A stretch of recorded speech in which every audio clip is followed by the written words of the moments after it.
Good afternoon. It's Bruce Phares here with Windermere Real Estate in Seattle. It is the 1st of April, Wednesday, and we're going to take a look backwards.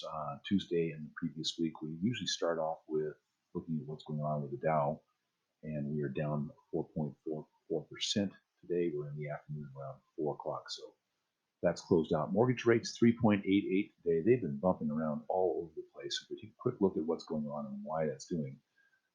Mortgage companies are dealing with shortage of short-term cash, and they're concerned also about forbearance and payment deferment requests that will probably start coming in.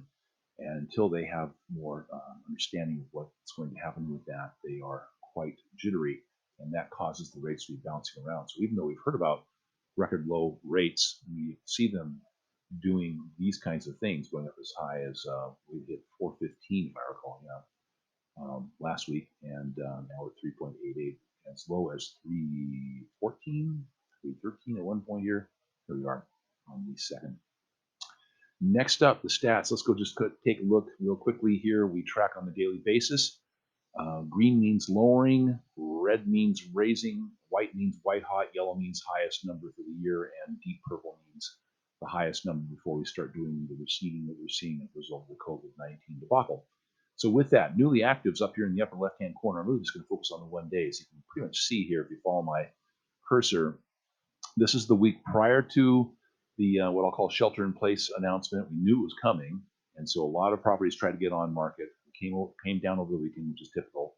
And then another surge 2 days prior to that, because nobody knew it was going to happen past Thursday. We were told the whole thing would shut down. We've now seen some relaxing in terms of the restrictions on whether agents can show houses, etc., and I'll address that in a few minutes. But basically, we saw the surge take place prior to the shutdown day on Thursday at 5 o'clock, and then we saw a few new listings pop up, and we are now here at about 10, 11. It'll be interesting to see what the next 2 days bring on for us. In terms of pending inspections, our numbers have been down, but they weren't really super high anyway. If I go back, they were usually bouncing around in the 2 to 8 range. And so we're not that low. 5 of them yesterday. Going for our pendings, those that are directly into pending status, and some of them move in from pending inspection. We've got some green taking place, which means our numbers are definitely lower, and you can see that they are here. And that's our highest number for the year right there, 25 on 1 day.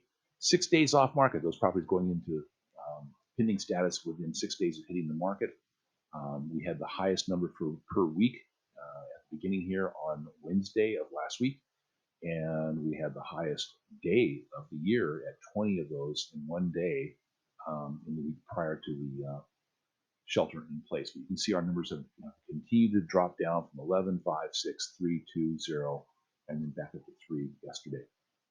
Totals pendings, I won't even waste time with you on that. And the ratios don't really mean that much right now because of the unusualness of the market, but we do see that our 6 day, let me get that out of the way, 6 day to new active weekly had the highest number at 66%. So 66% of the total properties coming on in a week also had 66% of that going off within 6 days of coming on market. Northwest Multiple Listing Watch, they have similar numbers, and our last couple numbers show our inventory, onboarding inventory dropping, and we see our pending numbers diminishing as well, but we're at 141% ratio between the pendings and the actives. I'm going to zip you through this. So it's hard to understand, and this changes almost daily right now. It's hard to understand what agents can and cannot do. Let's see if I can say this right. Okay, so what if an agent is going to have an in-person activity, has to be by appointment, excuse me. No more than 2 people, including the broker, can be together any given 2 times, and they have to follow social distancing.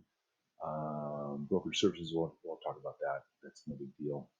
Firms can continue to operate. Title escrow companies can continue to operate. Brokers now can preview and show properties. That's been lifted a couple days ago. We don't leave a business card at this point because they don't want to have germs laying around the house. Inspectors can do inspections if it's part of a pending transaction, and it has to be by appointment. Appraisers can do in-person appraisals by appointment, no more than 2 people, including the broker, blah, blah, blah. Brokers can do buyer walkthroughs if it's required, and they can get house keys and hand to a buyer if it's not otherwise available. The key box system is operating. There were rumors that the NLS was going to shut down all the key boxes, but that has not taken place.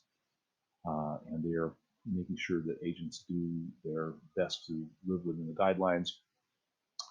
New listings can come on the market.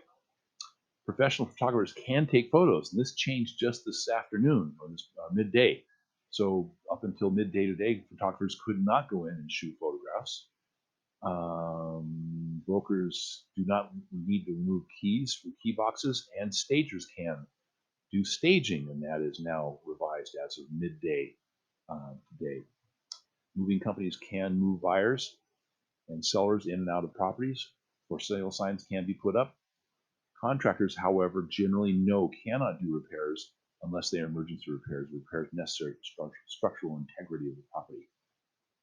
MLS is not going to stop the days on market counters, which was rumored at one point. Property management services can continue in limited basis. And if a buyer or seller has any questions about what their actual rights are, they are to be referred to a legal expert. That's it. With that, we hope you stay safe and healthy and well. Remember, you can view this at any given time at looking at tinyurl.com Seattle real estate market updates and tinyurl.com this week in Seattle real estate. We now have the subscription form open and available for those who are wanting to have either a daily, a weekly, or a monthly, and that's an and or update. We do a little bit different update, whether it's a weekly, or a monthly, or a daily. So you are welcome to do that. And with that, again, stay healthy, stay well, stay safe.